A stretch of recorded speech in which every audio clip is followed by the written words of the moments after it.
La posibilidad de que los seres humanos podamos ser vigilados como quien vigila maquinaria industrial, es algo que al margen de lo increíble y macabro que pueda llegar a parecer, muchos creen alejado de los conceptos del cine y sí muy próximo a la realidad. Conspiración o realidad. Juan Carromero Asmen /Vertical Santa Cruz, Diario de Avisos, España. La ciencia ficción se encargó a principios de los 80 y de forma más intensa en la década de los 90, de hacernos saber que quizás algunos poderes ocultos entre las sombras estén controlando cada paso, cada guiño que damos y cada una de las palabras que pronunciamos. Conozcamos primeramente qué es un microchip y qué utilidades puede tener. Se trata de una pastilla pequeña, algunos milímetros cuadrados de área sobre la que se instalan diversos circuitos electrónicos que permiten diferentes niveles de conductividad. Aunque con anterioridad ya se trabajaba en sistemas de este tipo, no fue hasta 1959 cuando el ingeniero Jack Kilby desarrolla el primer circuito integrado. Se trataba de un dispositivo de germanio con 6 transmisores integrados en una misma base semiconductora. Kilby fue galardonado con el Premio Nobel de Física en el año 2000 por su contribución al desarrollo de la tecnología. Los microchips están integrados en prácticamente todo lo que huele a electrónica y tecnología, grabadoras, consolas de videojuegos, aparatos reproductores de CD, MP3, etc. Los trenes, los aviones, los tanques de guerra, no se pueden concebir en la actualidad sin estos minúsculos circuitos que aunque se escapan a la vista de todos, pocos son los que ignoran su existencia. En el ámbito científico hace ya muchos años que las investigaciones apuntan a la posibilidad de insertar estos pequeños dispositivos para controlar determinadas patologías. Son pocos los hospitales públicos o clínicas privadas en todo el mundo que han aplicado este tipo de técnicas. Recuerdo determinados titulares de prensa que adelantaban algunos de estos avances. Un microchip diseñado por investigadores alemanes permite orientarse a personas ciegas. 18 pacientes de diabetes implantados con el microchip por FitBerryMed en la Expo sobre diabetes en Atlanta. Microchips para portadores de VIH en Papúa, Indonesia. La implantación de microchips en enfermos de Alzheimer comienza en Florida. Se ha implantado microchips para controlar las manías obsesivas en los pacientes con esta enfermedad. Con este implante se incorpora una bacteria de litio que envía una serie de impulsos a la zona del cerebro que lleva a estos enfermos a actuar de manera anómala.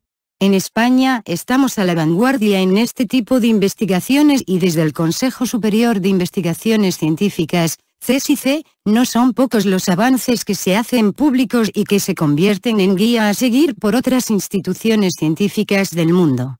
Sirva como ejemplo el desarrollo de un prototipo de microchip que detecta y aísla las células tumorales presentes en muestras sanguíneas. Su futura utilidad pasa por mejorar el diagnóstico temprano del cáncer y por limar los tratamientos para recortar el grado de agresividad de estos. Se trata de un chip algo más pequeño que una moneda de euro y que consta de un canal en el que se sitúa la muestra de sangre. Con ultrasonido se detecta la presencia o no de células tumorales.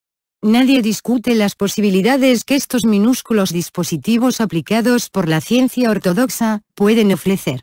Pero no podemos dar la espalda al desarrollo de esta tecnología con fines militares o incluso aplicados a fines más sombríos e incógnitos.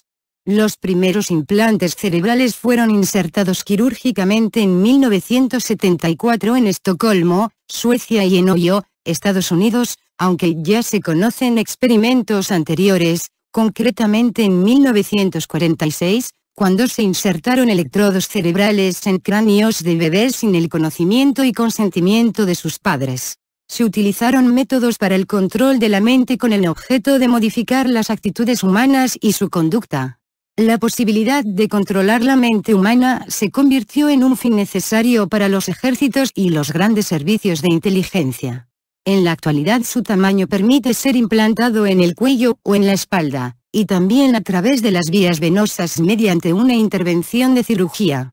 Sirva como ejemplo lo que sucedió en Suecia en 1973, cuando el primer ministro Olof Palme autorizó el implante a prisioneros, algo que ha quedado constatado en el informe estatal sueco 1972-47, SOU. Quizá entremos directamente en lo conspiranoico, parece inevitable que pueda parecerlo cuando menos, porque a pesar de que son variados los estudios que avalan esta posibilidad, nos cuesta mucho asimilar que podemos estar controlados sin ni siquiera ser conscientes de ello. Pero vayamos más allá y entremos en los detalles. Las personas implantadas, y siempre según el planteamiento más conspiranoico, pueden ser rastreadas durante las 24 horas del día. Sus funciones pueden ser seguidas a distancia mediante ordenadores e incluso se las puede alterar con un simple cambio de frecuencia. Serían los enfermos mentales, ancianos, niños en edad escolar y otros grupos considerados potencialmente accesibles, los que a priori sirven de cobaya para la experimentación en este campo. Algunos científicos se han atrevido a alzar la voz en este sentido, como es el caso del Dr. Carl Sanders, el inventor del biochip, quien denuncia cómo en la guerra de Vietnam se inyectaron chips en los soldados para conseguir aumentar el flujo de adrenalina en el torrente sanguíneo. Actualmente, con microchips de 5 micromilímetros colocados en el nervio óptico del ojo, se pueden tomar neuroimpulsos desde el cerebro, olores, imágenes, voces, guardarlos en un ordenador y proyectarlo nuevamente al cerebro de la persona induciéndole a sufrir visiones, mareos, alucinaciones severas, etc. Indudablemente si damos credibilidad a estos planteamientos, estaríamos hablando de una forma de guerra electrónica, pudiendo crear no solo una merma entre la población civil y militar de un territorio enemigo, sino la creación de lo que podríamos denominar el soldado cibernético perfecto. Polvo inteligente me llamó poderosamente la atención hace unos años, una información que apuntaba hacia lo que más o menos denominaban como polvo inteligente. Estaríamos hablando del desarrollo de redes de sensores de un tamaño muy inferior a la cabeza de un fósforo conocidas como Smart Specs, o MOTAS, y que serían desplegadas sobre el territorio enemigo para que a tiempo real, transmitan datos sobre los movimientos de tropas, plataformas nucleares, información química, etc. Estamos hablando de partículas electrónicas que pueden ser transportadas por el viento como grandes corrientes de polvo, pero con las que se puede establecer comunicación y ordenar volar en una u otra formación. Increíble, ¿verdad? Vayamos un poco más allá, demos una nueva vuelta de tuerca. Desde 1980 aproximadamente, y siempre atendiendo a los postulados de la conspiración, la estimulación electrónica del cerebro ha sido secretamente empleada para controlar personas sin su conocimiento, a pesar de que en otros muchos casos la autorización del individuo sí que existe. Los acuerdos internacionales sobre derechos humanos prohíben la manipulación de los seres humanos, a pesar de lo cual, han ido apareciendo casos demostrados de personas que al tener que pasar por un quirófano por cuestiones médicas ordinarias, han sido informados por el cirujano sobre la presencia de un cuerpo extraño en el interior de su cuerpo, microchips que han estado implantados en su organismo sin que el paciente lo supiese y por supuesto, sin conocer la finalidad de este dispositivo. ¿En qué momento podemos ser víctimas de estos implantes?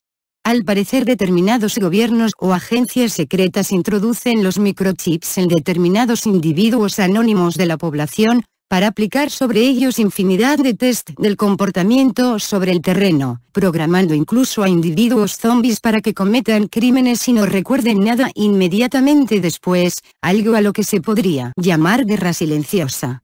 El método empleado sería el siguiente: se selecciona a la persona previo estudio psicológico y del comportamiento, se aprovecha su necesidad de asistir a un médico, análisis de sangre, dentista, revisión ordinaria, para implantarle el microchip sin que se percate de ello, y a partir de ese momento comenzaría el sistema de seguimiento integral del individuo.